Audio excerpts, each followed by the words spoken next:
Hello, I'm James Bell. This is Album 101.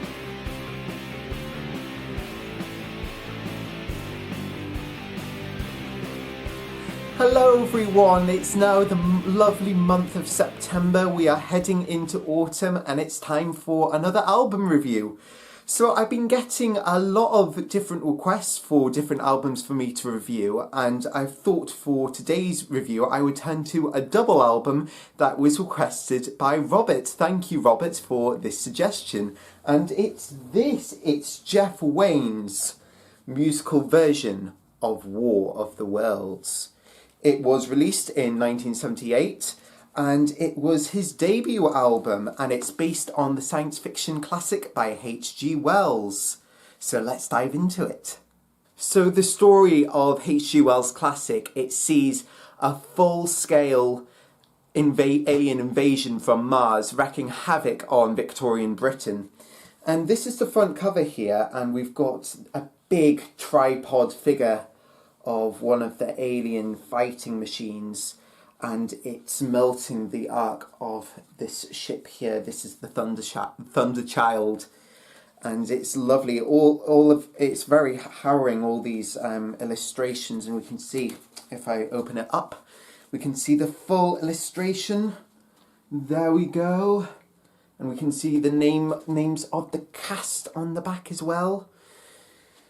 And there's in the inner sleeve, the sort of when you open up the vinyl, you get that picture.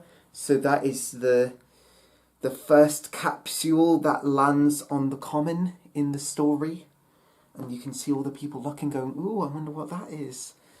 And little do they know it's an alien invasion at that point. So here we have the brochure of the album. This comes with the album, and I think it's a lovely addition. It provides a lot of information. So here we have the full script, the full dramatisation with all the lyrics, which is really nice. The lyrics were written by Gary Osborne, and he co-wrote the song Forever Autumn with Paul Vigras, and Doreen Wayne wrote the dramatisation.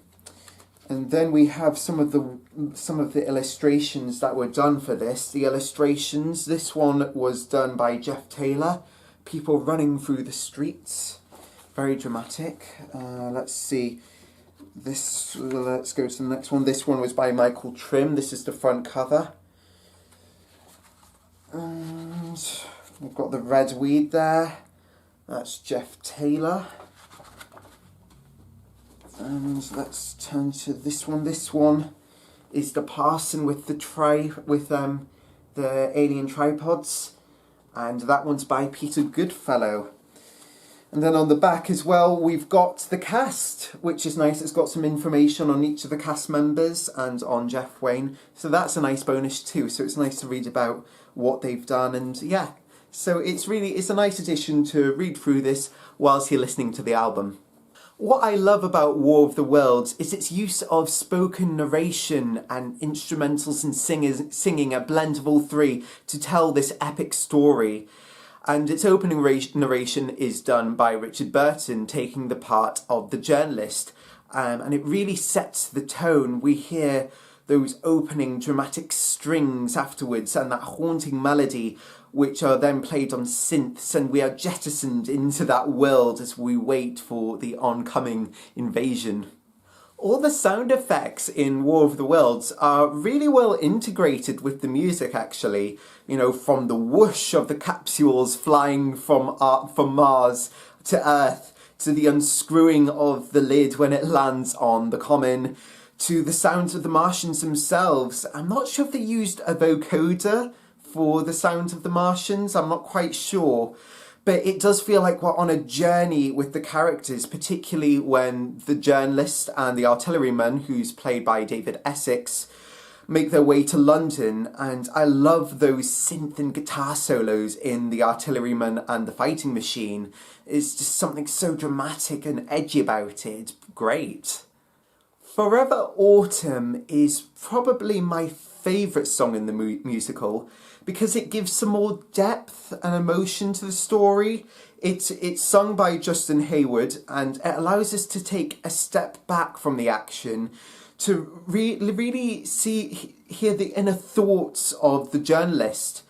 Even though there are scenes of chaos unfolding, all the attention is focused on his thoughts and his thoughts of his lover, Carrie, who is on the steamer setting sail from London. And I love those opening flutes with the acoustic guitar and all those strings in the background. It's just so dramatic and just so lovely. It's very very melancholy, isn't it? And there is just a lovely balance of the orchestral and synthetic instruments in that track. It's just really, really well balanced. We then have probably the most dramatic action scene in War of the Worlds in the song Thunderchild. So, and it's actually, this is what it shows on the front cover. So here we have the ship, the warship, the Thunderchild, and it's being destroyed by the heat ray from the Martian ship, from the Martian tripod. And as it's sung by Chris Thompson, actually, who is the voice of humanity. And it's, as the journalist describes, he describes it as the last hope of victory. And unfortunately, the ship sinks, and we end the first vinyl in this double album knowing that the Earth is now essentially belongs to the Martians. So on to vinyl 2, and we start with The Red Weed. And this is actually in 2 parts because it sandwiches Spirit of Man, which I'll get onto. But I mean, I love the instrumentals for The Red Weed. So it's describing this, which is this red vegetation which has covered Britain. And I love it because it's just so beautiful. It's such a beautiful instrumental. And it really takes its time to develop, but it's so, so beautiful and yet so otherworldly and frightening at the same time. And it's just so, so dramatic, but it works so well. It fits the drama of the scene so well. In between that theme, we have The Spirit of Man, which sees the journalist come across a parson named Nathaniel and his wife Beth. So the parson is played by Phil Lynott and his wife Beth is played by Julie Covington. And Nathaniel believes that the Martians are devils and the world is being judged for its wrongdoing. And it's quite dark. It's actually quite a dark song. And Beth is kind of like the voice of hope in this. She's like, well, no, Nathaniel, no, there has to be a way that we can restore life and we just need hope. And he is kind of the voice of despair, and she's definitely the voice of hope. And she desperately tries to convince her husband that there has to be a way of defeating the Martians. And there's quite heavy use of strings and solo guitar in this song. And I remember when I first listened to this album, and it gets to the point where a capsule lands on the house that they're hiding in, and Beth gets killed, and I was like, no, she can't die. But that was the bit that really provoked me emotionally the most, because I really liked Beth. So yes, it's a very dramatic, again, it's a dramatic album, isn't it? David Essex, as the artilleryman, re-enters the story, and he shares his vision with the journalist for a civilization living underground in the song A Brave New World. The song is very enthusiastic. It definitely has an energy to it with these impressive vocal octave leaps. And it's also illustrated in the brochure. I'll find it in here because I really liked this illustration. Here it is. It's quite long, I don't know if you can see it all, but yeah, it's a very kind of, what I love about it, it's kind of futuristic in a sort of steampunk way. It's very like how Victorians would envision the future. So I really like that illustration. I thought it's a really superb illustration, and we have people playing cricket down there and things. It's really cool. And what I find at the end is that the journalist thinks that this idea is very unrealistic, and so he makes his way back to London. Dead London sees the aftermath of destruction, and everything just feels sort of eerily still. It's quite bare, in terms of its orchestration and things. And those Martian sounds are actually quite scary. The ooh-la sounds are really, really quite haunting. Kind of freak me out a bit. But then the journalist realises that the aliens have actually died from being exposed to Earth's bacteria. And so the celebratory music that follows in the first part of the epilogue is actually really, really epic. After listening for the best part of 70 minutes, it feels really epic after all this time of turmoil. You just feel like celebrating yourself, and it feels like such a happy ending. And, the album could have ended there quite easily, but it didn't. We have a second epilogue, and in which NASA, so this is set a few years later, so NASA are manning a craft to Mars, and the astronaut, who's played by Jerry Wayne, loses contact with the control centre, and we hear all those familiar Martian motifs, the sign of danger. And then it ends, and I was like, what? No! Is that the end? No! What a cliffhanger! So, yeah, I love it. But, yeah, it's such a cliffhanger, because the music just finishes, and that's it.